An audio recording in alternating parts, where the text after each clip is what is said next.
Assalamualaikum warahmatullahi wabarakatuh. Assalamualaikum warahmatullahi wabarakatuh. Saya bagi salam 2 kali.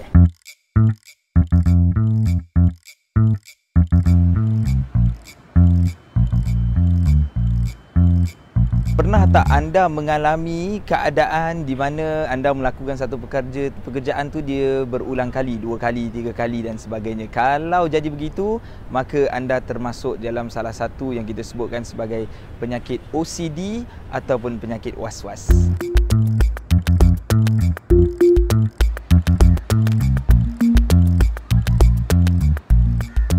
So hari ini kita nak bincangkan tentang satu penyakit daripada 2 sudut lah, daripada sudut Islam ataupun daripada sudut kedoktoran. Dari sudut kedoktoran kita panggil penyakit ni OCD ataupun Obsession Compulsive Disorder. Dalam bahasa Melayu dia anda boleh Google sendiri, tapi obsession tu maksudnya dia punya macam nak sangat, kemaruk sangat, dan kemaruk tu first obsession. Kedua, compulsive maknanya melakukan perkara tu berulang-ulang kali. Jadi seseorang tu dia kemaruk sangat dan datang dalam pemikiran tu image-image ataupun bisikan-bisikan yang membuat ataupun mengarahkan dia untuk melakukan perkara banyak kali.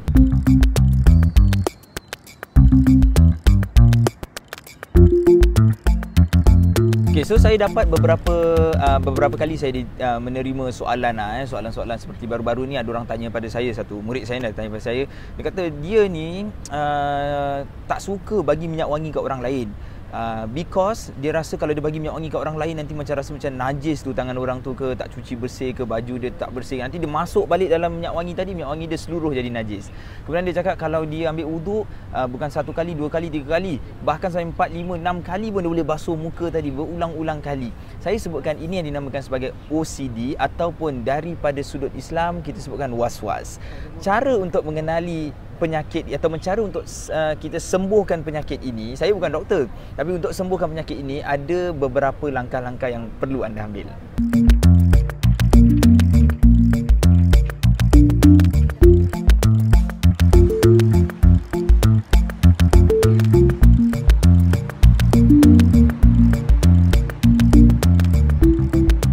Langkah pertama adalah memahami mekanisme pekerjaan syaitan. Sebab kita sebutkan ragu-ragu itu dari syaitan. Allah SWT sebutkan dalam surah An-Nas, yuwaswisu fi sudurin nas.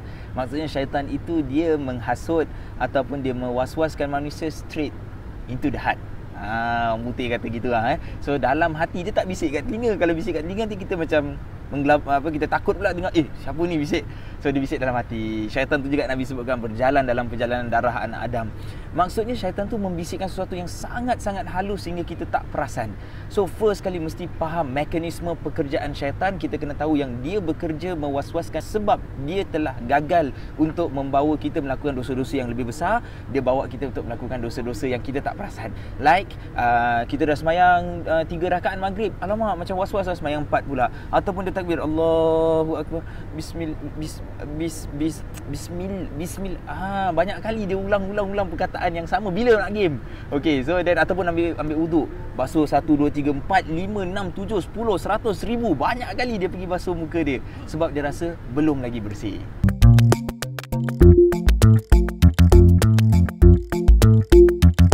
Langkah kedua yang boleh kita ambil adalah untuk kita ataupun kita nak bantu seseorang, kita kena memahamkan mereka ataupun anda sendiri yang ada masalah ni, cuba fahamkan fikih Islam ataupun pemahaman agama itu dengan lebih baik. Maknanya daripada sudut keilmuan kena tambahkan sikit ilmu, kena nilai ataupun tahu apa yang dinamakan najis ataupun tidak. Najis itu terangkat apabila sudah tidak nampak lagi bentuk najisnya ataupun bau najisnya ataupun rasa najis dia. Maknanya apabila perkara tersebut tidak jelas di hadapan kita sebagai najis, maka dalam sudut Islam itu tidak dinamakan sebagai satu najis. So maknanya macam kita selitkan minyak wangi kat orang, tangan orang, ataupun kita salam orang yang bukan Muslim, itu satu perkara yang sebenarnya normal.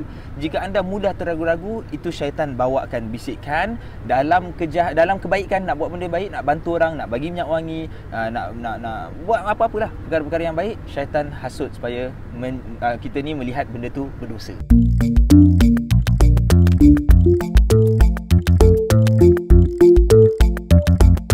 Dan ketiga, Langkah yang terakhir adalah kita banyakkan berdoa kepada Allah SWT supaya Allah tetapkan, tenangkan hati kita, hilangkan sifat-sifat keraguan ini.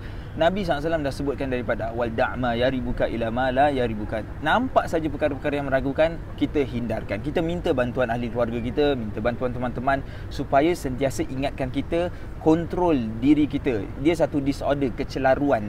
Kita kontrol kecelaruan kita, disorder kita ini, kita minta bantuan teman-teman supaya kita menjadi mukmin yang lebih baik. Kalau kita nak berubah, hendak 1000 daya, tak nak 1000 dalil. Usahakan. Kita tahu kita ada satu penyakit.